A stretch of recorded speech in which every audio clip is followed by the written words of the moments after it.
Egaa jechuudha hawaalaa akkasumallee gabaa gurraacha yookiin immoo bilaak maarketii kan jennu jechuudha. Gaafa Oktoobarii 29 baatii 10/2024 akka lakkoofsa warra Ingiliffaatti jechuudha.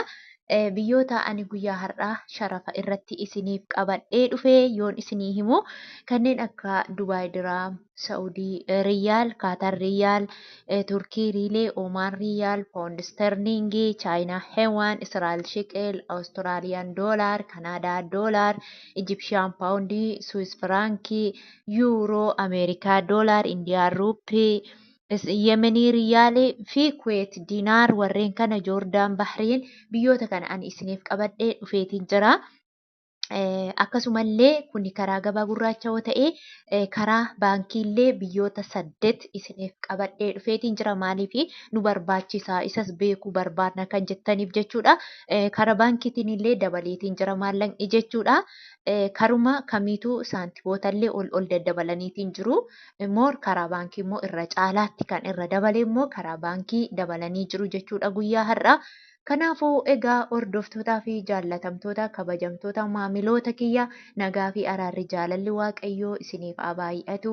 Akkasumallee immoo obboloota koo chaanaala koo hordofaa jirtan amantaa biraa taatan nagaan isiniif haa ta'u lafa jirtanitti isiniin jechuun barbaada.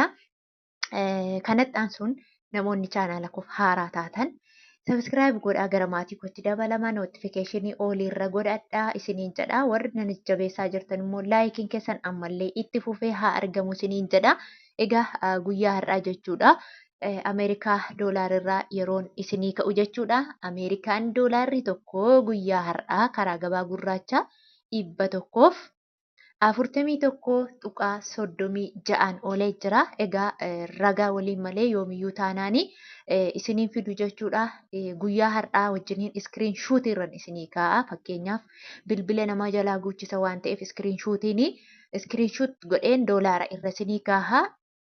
Deemtanii sarchi gootanii cheek gootanii ilaaluu ni dandeessu jechuudha. Iskiriin shuut godha. Guyyaan 29 baatiin 10/2024 jedhaati ilaalladha laayiviirraan iskiriin shuut godhe jechuudha. Akkasumallee inni itti aanu immoo yuuroodha jechuudha. Yuuroon tokko guyyaa har'aa karaa gabaa gurraacha 152.21 oolee jira. Inni itti aanu Swiss Frankiidha. Swiss Frankiin tokko karaa gabaa gurraacha 162.76 oolee jira. Akkasumallee Ijipshaan Paawundiidha.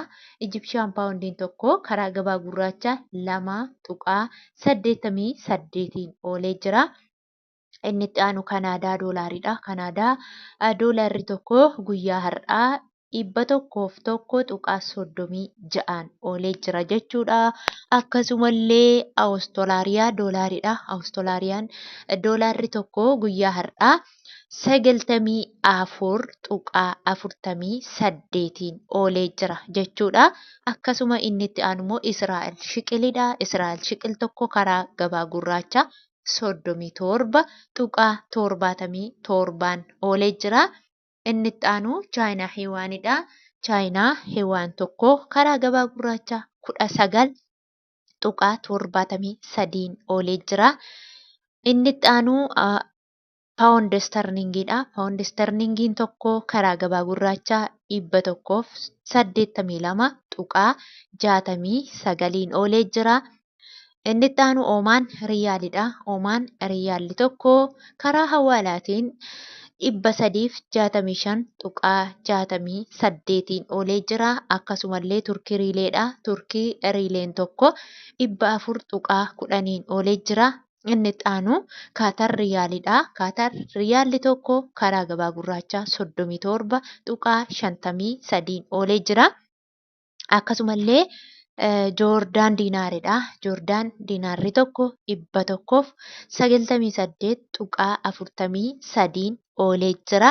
Inni itti aanu immoo Bahreen Diinaaridha. Bahreen Diinaarri tokko karaa gabaa gurraacha 373.31 oolee jira. Akkasumallee mootii birrii kan jennu jechuudha.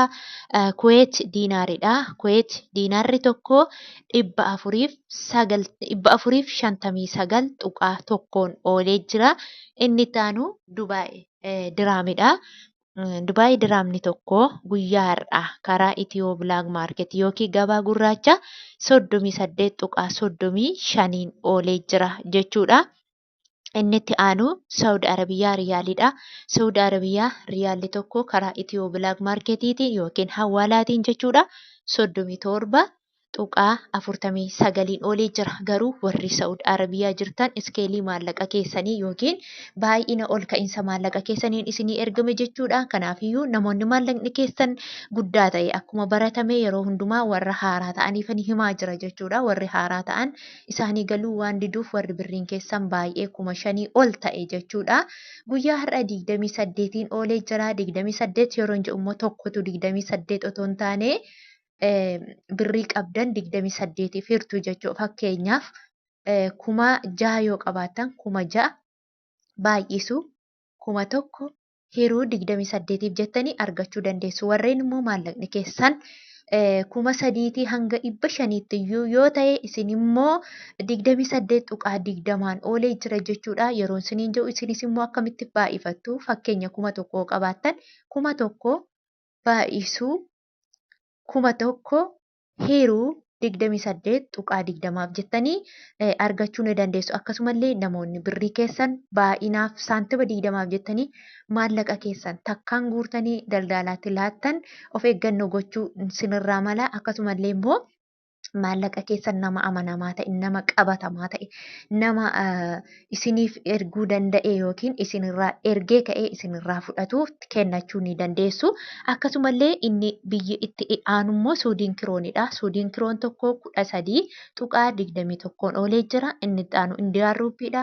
Indiyaan ruuppiin tokko 1.67 oolee jira. Akkasumallee Yemen riyaalidha. Yemen riyaalli tokko 0.56 oolee jira.